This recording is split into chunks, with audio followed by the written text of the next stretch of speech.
시청자 여러분 안녕하십니까? 지방자치 중점 소식을 전하고 더 나은 지방자치의 방향을 제시하는 지방자치 1번지입니다. 지난 21일 전라북도와 전북연구원은 전북 인구 변화에 따른 분야별 대응 전략 세미나를 개최해 그동안 발굴해온 분야별 신규 과제를 제시했습니다. 이번 세미나는 인구 정책 방향 및 대응 전략 설정에 초점이 맞춰져 진행됐습니다. 김성지 기자의 보도입니다. 날로 감소하는 전북 인구 절벽의 해법을 모색하는 자리가 마련됐습니다. 전북도는 21일 전북연구원에서 전북 인구 변화에 따른 분야별 대응 전략 세미나를 개최했습니다.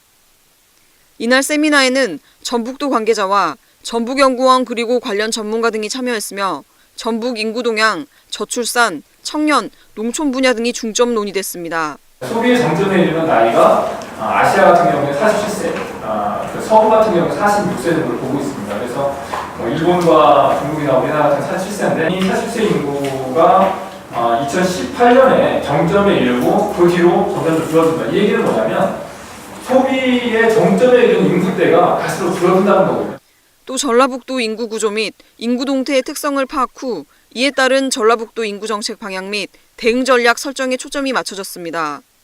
우선 인구 정책과 관련해 지역 공동체 유지와 저출산 고령화 대응, 생산 가능 인구 유지 관리, 인구 불균형 관리 등을 정책 방향으로 삼았습니다.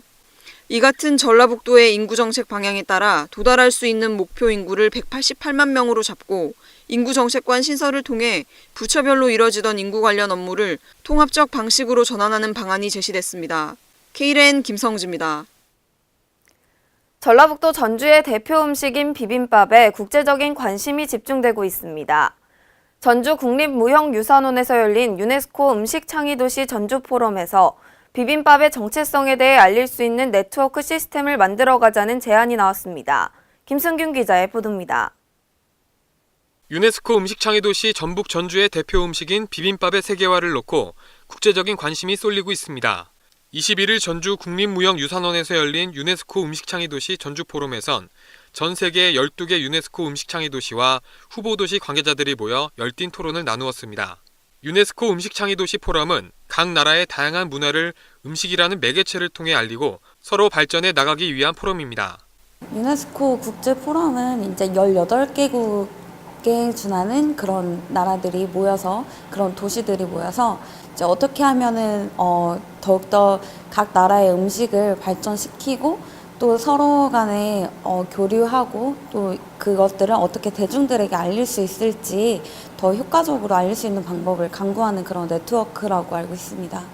유네스코 음식창의도시 전주의 제안이라는 세션 주제를 놓고 열린 오늘의 포럼에서 프랑스 국립인류학센터 까스테레 소장은 전주 비빔밥은 30여 가지가 넘는 재료로 서로 어우러진 맛을 내는 조화와 균형의 음식으로 세계인이 주목하고 있다면서 비빔밥의 정체성에 대해서 알릴 수 있는 네트워크 시스템을 만들어가야 한다고 제안했습니다.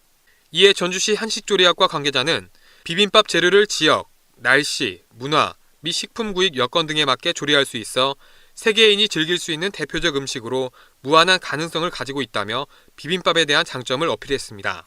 한편 이외에도 음식창의도시 협력방안이라는 주제와 함께 지난 1년간 음식창의도시 회원들끼리 논의가 되어왔던 세계 미식 시즌에 대한 주제 발표, 세계음식관광협회장의 창의섹터 비즈니스 시민과의 관계를 주제로 한 발표와 토론이 이어졌습니다.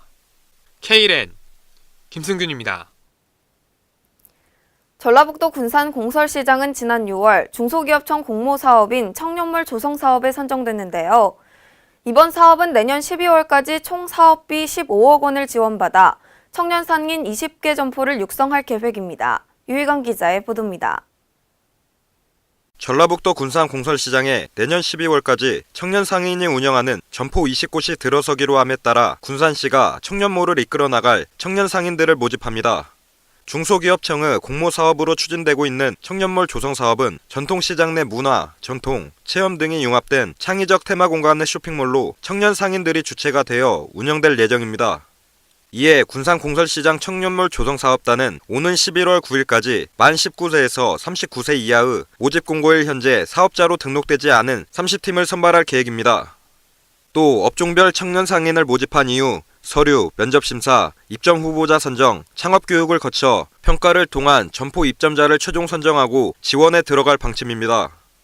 점포 입점자로 최종 선정 후에는 청년 상인 창업 교육을 비롯한 최대 33제곱미터까지 3.3제곱미터당 11만 원 이내의 임차료를 지원받을 수 있으며 점포당 300만 원 이내의 운영 기반 조성 비용 및 최대 33제곱미터까지 3.3제곱미터당 6만 원 이내의 인테리어 비용을 지원받게 됩니다. 청년몰의 창업을 원하는 만 19세에서 39세 이하의 청년들로 요식업, 공예품, 기타 체업이나 서비스 등으로 참신한 아이디어와 창업에 열정을 갖고 있는 청년 창업 예정자라면 누구나 지원할 수 있습니다. 한편 오는 26일 오후 1시 30분 군산 공설시장 3층 여성교육장 대강당에서는 청년몰 사업 설명회가 개최될 예정이며 군산 청년몰 입점 및 창업에 대한 자세한 설명과 질의응답의 시간을 가질 예정입니다.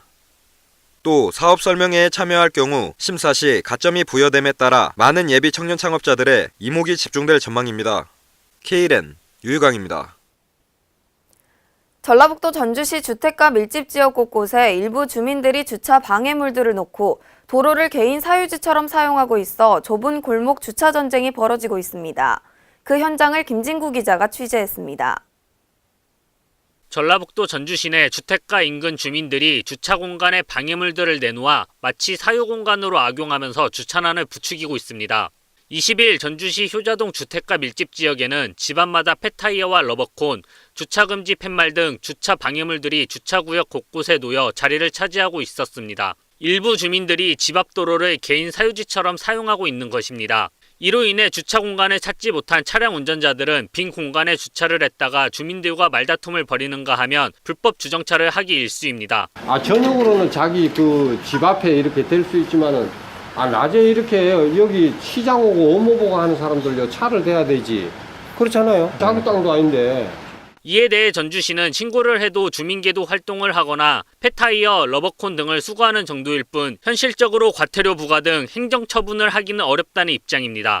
상점 앞도 마찬가지입니다. 수시로 상품을 하차한다고 표시해 두거나 주차 방해물로 상점 앞을 막아놓는 실정입니다. 상점 측은 이렇게라도 하지 않으면 영업이 불가능해 불법 정차를 하고 물건을 내릴 때면 도로를 막고 작업할 수밖에 없다는 입장입니다. 이에 전주시는 단독주택 소유자를 대상으로 담장이나 대문 등을 개조해 주차장을 설치할 경우 보조금을 지원하는 내 집 주차장 갖기 사업을 진행하고 있습니다. 하지만 빈 주차 공간의 활용도를 높여 주택가 주차난을 해소하기 위해서는 당국의 보다 적극적인 주민계도와 단속이 요구되고 있습니다. K랜 김진구입니다. 5.18 민주화운동 최후 항쟁지인 옛 전남도청을 보존하기 위한 광주 전남 시도민 대책위원회가 광주 국립아시아문화전당에서 대책위 위원장단 회의를 개최했습니다. 이번 회의는 윤장현 광주시장과 민주주의 광주행동공동대표, 광주시민사회단체 총연합회장, 광주시민단체협의회 상임대표 등 48개 단체 대표로 구성된 상임위원 20여 명이 참석했습니다. 이날 회의에서는 범시도민 대책위원회 활성화 및 광주 공동체 결속 강화와 훼손된 옛 전남도청 실태에 대한 대시민 홍보 강화, 범시도민 대책위원회의 옛 전남도청 보전 방안 마련 등을 협의했습니다. 대책위는 범시도민 대책위 활성화와 광주 공동체 결속 강화를 위해 문화예술단체와 종교계, 광주자치구의 참여를 주문하기로 했습니다. 또 5.18 연구소와 5.18 기념재단, 광주시 문화정책관실 등으로 보존팀을 구성해 옛 전남도청 보존 및 활용 방안에 대한 기존 용역 연구물의 성과를 토대로 보존 방안을 마련할 방침입니다. 이에 윤장현 광주시장은 시민단체에서 생각하는 시의 활동 강도의 온도 차이가 있을 수 있겠지만 시에서 갖는 역할에 한계가 있다며 시 차원에서 실무적으로 도와야 하는 부분들을 제안해주면 논의를 통해 지원하도록 하겠다고 밝혔습니다. 제주발전연구원과 고려대학교 그린스쿨은 지난 21일 신기후 체제 출범에 따른 국가들의 대응 정책에 관한 국제 컨퍼런스를 공동 개최했습니다. 이번 컨퍼런스는 2020년 이후 신기후 변화 체제에 대한 국제적 대응이란 주제로 파리기후 변화협정 발효 확정에 의해 한층 가속화된 전 지구적 공동 노력의 필요성과 이에 따른 개별 국가들의 기후변화 대응 전략을 논의하기 위해 열렸습니다.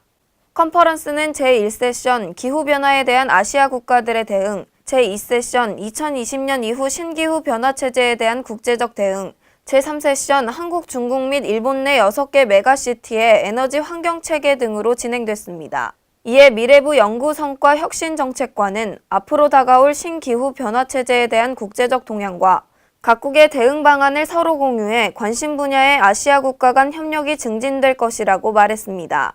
한편 고려대학교 그린스쿨은 고려대학교의 자연과학 및 인문사회과학 분야와 한국과학기술연구원의 에너지 환경 분야의 연구진이 기후변화와 환경파괴, 에너지 수급 불균형 문제를 해소하고 미래에너지 분야의 경쟁력을 확보하고자 협력을 통해 설립한 에너지 환경 분야 전문대학원입니다.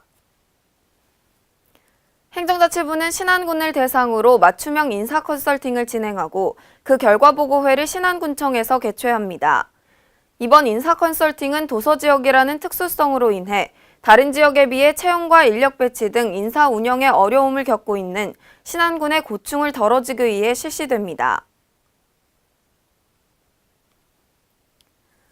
정부는 전 국민을 대상으로 10월 24일부터 11월 16일까지 저출산 극복을 위한 엠블럼 슬로건을 공모합니다. 이번 공모는 국민들이 피부로 느낄 수 있는 저출산 극복 메시지를 발굴해 전국적인 저출산 극복 분위기를 조성하기 위해 기획됐습니다. 이에 행정자치부 지방행정실장은 이번 공모가 많은 국민이 저출산 극복에 관심을 가지고 참여하는 계기가 되길 기대한다고 밝혔습니다. 이상으로 지방자치 1번지를 마칩니다. 시청해주신 여러분 고맙습니다.